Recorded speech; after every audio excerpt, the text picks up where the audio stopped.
In the bombed Gaza Strip, a musical break has emerged.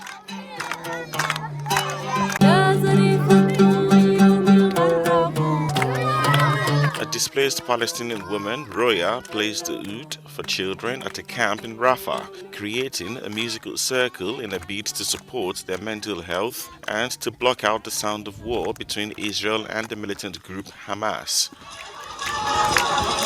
الطفل اليوم هو بالدائرة تبعتي.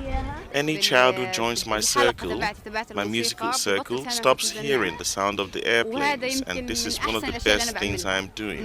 They ignore the sound of the airplanes to listen to the sound of the oud, and they sing along with the oud.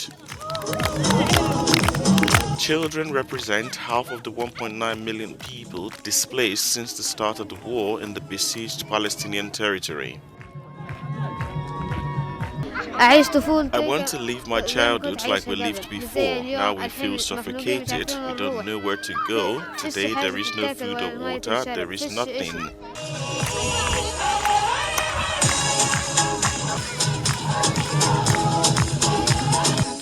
The war declared by Israel on Hamas in Gaza has left nearly 20,000 people dead, the majority of them women and children, according to the Palestinian Movement's Ministry of Health.